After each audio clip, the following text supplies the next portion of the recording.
Welcome to my YouTube channel, Mirror of Death. It started 2 weeks after my mother's funeral. I'd gone back to her house in Vermont to clean things up, maybe put it on the market. The place was old, one of those creaky, drafty New England houses where every sound at night feels like it means something. I was the only child, and after she died, the silence in that house was suffocating. Still, I wasn't ready to sell it. Not yet. The first night back, I couldn't sleep. Every room felt wrong, like the air itself had changed. Around midnight, I heard it. A soft hum coming from the basement. Not music exactly, just a low, rhythmic sound. I froze. The basement door was closed, same as it always had been. Mom used to say not to go down there after dark because the house settles in strange ways. I thought she was just trying to scare me as a kid. I told myself it was the furnace and went back to bed. But at 3:17 a.m., I heard it again. Only this time, it wasn't humming. It was her voice. "Danny?" She called softly. "Sweetheart, can you come down here?" My body went rigid. I knew that voice. Every tone, every tremor. It was her, but that wasn't possible. My mother had been buried less than 15 days ago. I didn't go down that night.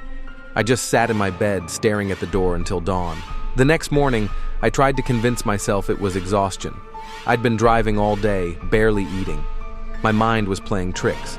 But later, when I went to make coffee, I noticed something that made my stomach twist. There were muddy footprints on the kitchen floor, barefoot, small, like hers. They led from the basement door to the sink, and then vanished. I stood there for a long time, my pulse pounding in my ears. Then I opened the basement door. Cold air rushed up, damp and heavy. The light switch didn't work. I could barely see the first few steps descending into blackness. I called out, "Mom?" Nothing. Just the slow drip of water somewhere below. I didn't go down. That night, I slept with the TV on. But at 2:54 a.m., the sound went static for a split second. And then I heard her again. "Danny, please, I need your help." It was coming from the basement. I swear it. I grabbed my phone, turned on the flashlight, and crept toward the door. Every step made the floor groan, like it was warning me to stop. When I reached the door, I heard something else. Breathing. Slow, shallow. Coming from just beyond the threshold. My hand shook as I turned the knob. The door opened with a dry creak. The smell hit me first. Wet earth and something metallic. I pointed my light down the stairs. Halfway down, something moved. A shadow. Then her face. For a second, I thought my mind had finally broken. It looked exactly like her. Same silver hair, same tired eyes, but wrong.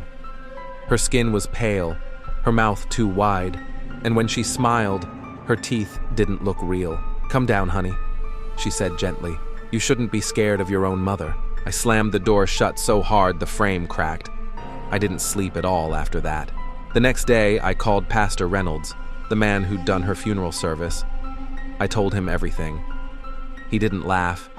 He just asked quietly, "Did your mother ever say anything about that basement?" I told him yes. She used to tell me it was older than the house itself, that the foundation had been built over a cellar that was already there when her father bought the land. She said something lived down there long before we did, something that listened. He came by that evening with a small wooden cross and a book of prayers. We went to the basement door together. I felt safer with him there, but the closer we got, the colder it became. My breath came out in white clouds. He started to pray, but after a few lines he froze. His eyes went wide. "Do you hear that?" he whispered. It was the voice again, my mother's. But now it was angry. "He's mine," it hissed. "You can't take him." Then came the sound of nails dragging against wood, deep gouges scratching from the inside of the door. The pastor pressed his cross to the handle, muttering faster, louder. A loud thud shook the door.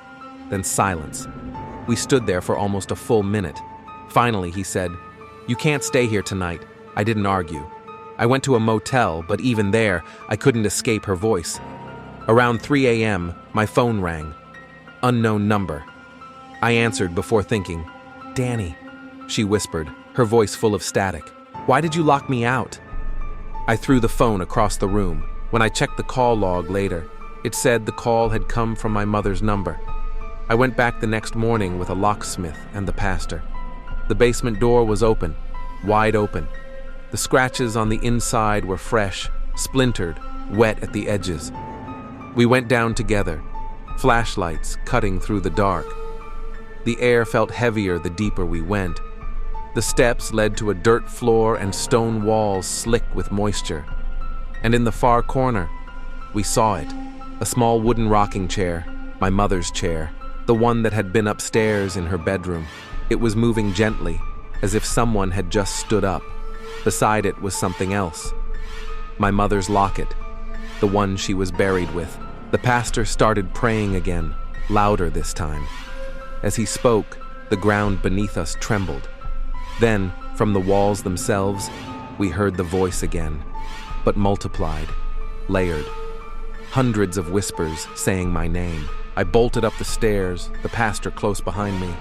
We slammed the door and nailed it shut. He made me promise never to open it again. That was 6 days ago. I've been staying with a friend in Boston since. But last night, when I was getting ready for bed, I heard it again. Through the vent. "Danny," she whispered, "it's cold down here.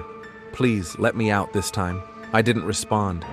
I turned the volume up on the TV and tried to ignore the sound of something scraping through the pipes. But an hour later, my phone buzzed. A new voicemail. No number, just static, and then her voice. I found another way in. And now, as I'm writing this, I can hear footsteps coming from the basement again. Except there is no basement in this apartment. Only the floor beneath me, and the soft sound of someone whispering my name from the vents. Danny, thanks for watching my video. Subscribe to my channel.